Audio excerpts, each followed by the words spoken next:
I'd like to introduce Benjamin Studebaker. Some of you may be familiar with his blog. I read it quite a bit because sometimes, I'm interested in a lot of things he has to say there, and I think our viewers will also be interested in those things. Ben, why don't you go ahead and say hello to the audience? Hey, it's good to be here. Thanks for having me. Yeah, like I said before the show started, I'm really glad that you decided to spend this time with us because, time is precious. You don't get it back, right? So every time someone comes and volunteers their time to come on this show and speak to our audience, I'm very, very happy that they're willing to do that. And, just bring a new way of thinking to our audience sometimes, or just a different perspective. So of course, I'm bringing you on because I want to talk about Syria.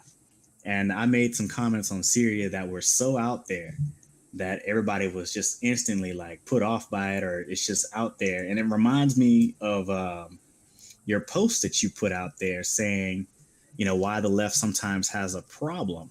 And I think you outlined that the anti-imperialist message is just not popular in the United States. And can you put that can you go ahead and put that in better words for me? I think I summarized it, but why don't you go in there and kind of flesh that out for us, and then put that in the context of Syria, if we could. Yeah, so my name is Benjamin Studebaker, and I run a blog at benjaminstudebaker.com. I do a PhD at University of Cambridge in politics. That's what I do. I've had a couple of really popular blog posts that have gotten large audiences, but most of my stuff doesn't go that big.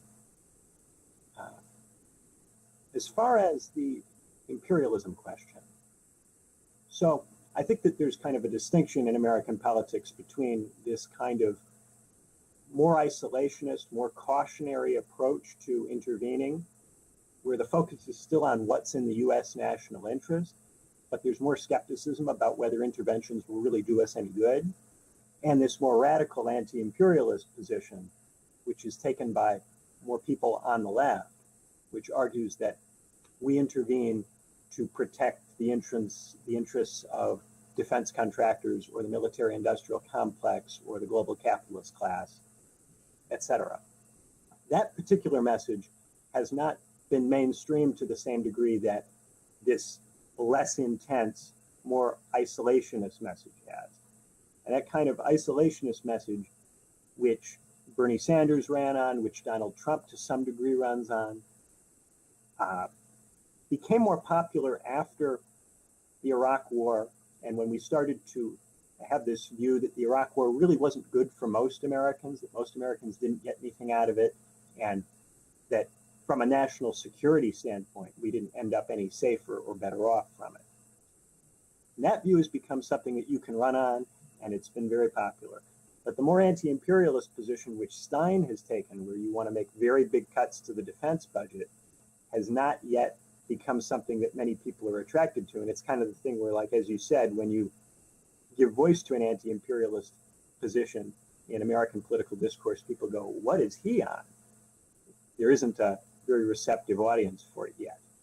I remember I had Max Haven on, and he was speaking about the radical imagination. And this kind of brings that to light there, because that message is not heard very often. When someone's out there expressing that message, it's viewed as something that's not real, or something that can't exist, or it's an idealistic position, or even a naive position in terms of how foreign policy is supposed to be interpreted. And you'll find that, just like economics, just like economics, social sciences are oftentimes corrupted by an ideological bound. And I think that foreign policy is no exception. You'll see scholars speaking about America somehow inherited influence over these people, or America is a reluctant leader in the world, somebody who didn't actually, get its dominance by brute force with a secure plan to attain that dominance, but somebody who just kind of fell into the leadership position or ascended to that position by right or something of that nature. And you'll find that, undertone, you'll find those undertones across, multiple discourses on foreign policy. And I feel like when you have the anti-imperialistic message, you're kind of butting up against that. It's just something new and people haven't heard of it, so it kind of stands out as ridiculous.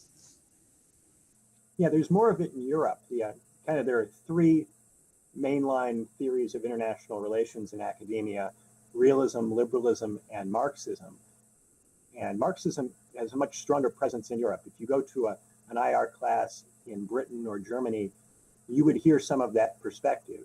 And if you're an undergraduate student studying international relations in the States, you tend not to hear it. Mm. Now, mind you, most people aren't studying those things, so they're receiving their worldview mostly through the lens of the corporate media, which I believe exists as a propaganda engine for the powerful. And I'll say that all the time because, the more and more you start to become attuned to, alternate forms of discourse and differing views, you start to see how narrow the political discourse on mainstream media really is.